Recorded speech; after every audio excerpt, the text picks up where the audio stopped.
Hi everyone. Flyovers. Flyovers, it is generally believed that they ease our commute experience. But in my case, it was different. I chose to cycle to work because an upcoming flyover obstructed my daily commute.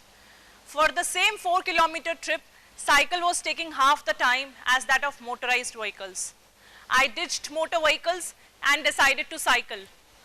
Believe me, the first day was not easy. I felt tiny in that maze of traffic. I felt vulnerable and threatened by those fast-moving vehicles. But I persisted. I am Nikita, the first bicycle mayor of India, sharing my journey of engineering the cycling culture in India. When I was cycling, I realized two things.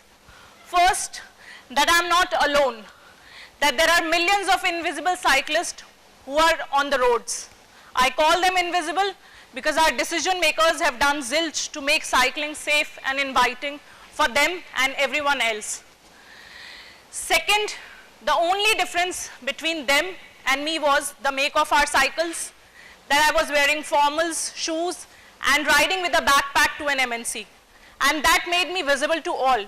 So visible that half a dozen colleagues shifted to cycles in just 1 month. And then many more were asking about it.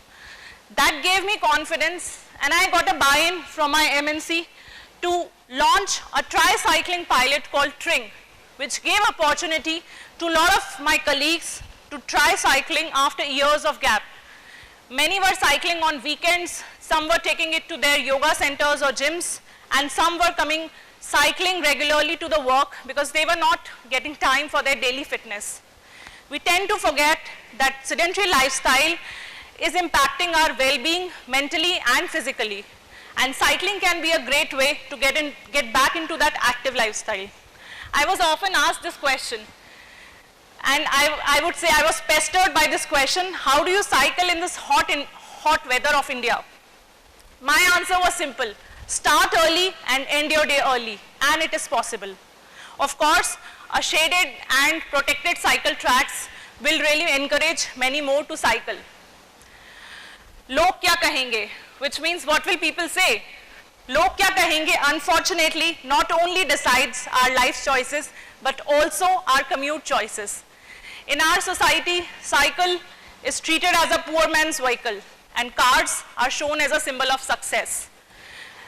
I would say my own family finds it hard to believe that their daughter working in a top MNC is cycling to work. The stigma is very much prevalent. This image of cycle has to change because cycle is not about commute.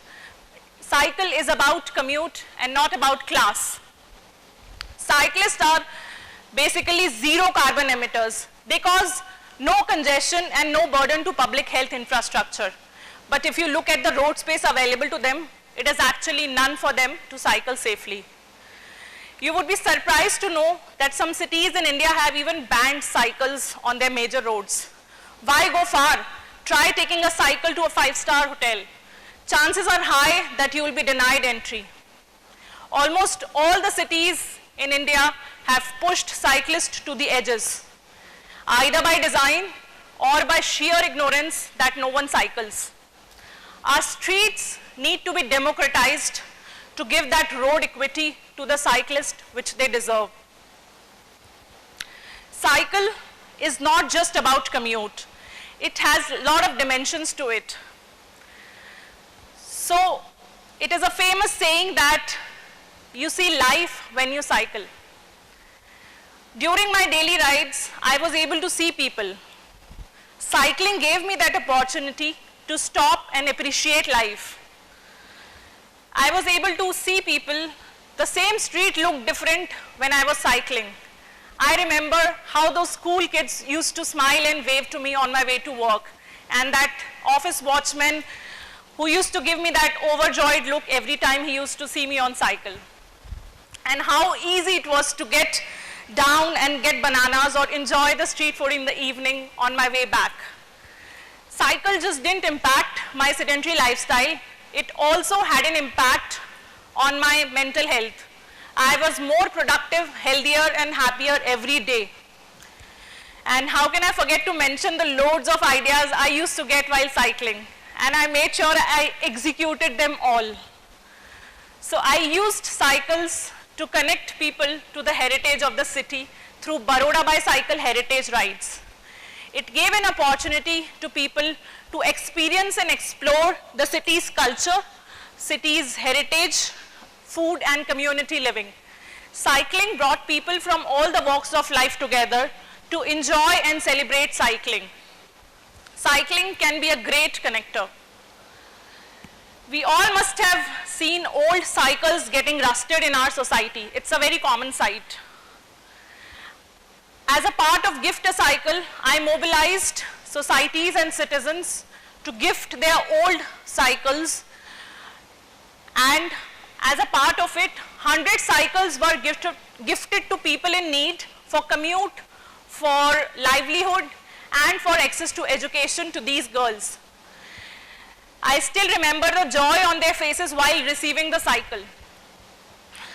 For all these efforts, in 2017, I was recognized and appointed as the first bicycle mayor from India and 7th in the world by an Amsterdam-based organization called Bikes. It was an empowering moment for me. It just didn't give me confidence, it also gave me global learnings on how to promote cycling in a more engaging manner. When I visited Netherlands for the first Bicycle Mayor and Leader Summit, I was shocked to see that cycles outnumbered cars. But Netherlands was not like this always. It was full of cars, moving and parked. But something changed. Today, Netherlands is one of the most cycle-friendly countries in the world. You would be surprised to know that Dutch don't cycle because they have a flat country or they have a pleasant weather. Many think that they cycle because they are more environmentally conscious or morally superior to the rest of the world. No. The Dutch cycle because they have built dense, well-designed 37,000 kilometers of cycling infrastructure, which is equal to 25% of their total road network. The Dutch cycle because they have tamed the motor vehicles. 75% of their urban streets are traffic calm to 30 kilometers per hour or less, which makes it much safer for children to go to school, for elderly to move around. The Dutch cycle because their government spends $35 per person per year on cycling infrastructure. It is also not just the infrastructure, but small behavioral nudges that makes all the difference and make our cities more cycle friendly. Simple nudges like good street design, proper signages, informative signages, safe and accessible cycle parking, dedicated cycle bridges and underpasses makes all the difference. They know it very well that design and cyclists will come. Also, all of it was possible because of the sustained citizen movement. It's simple. If you don't ask for it, you don't get it. After coming back to India, I started working on increasing the visibility of cycling in the city. One of the small cherished wins was installing this cycle parking stand outside the prominent garden of the city called Kamati Bagh. It was designed in the shape of car to drive home the message that we need more cycles than cars on our roads.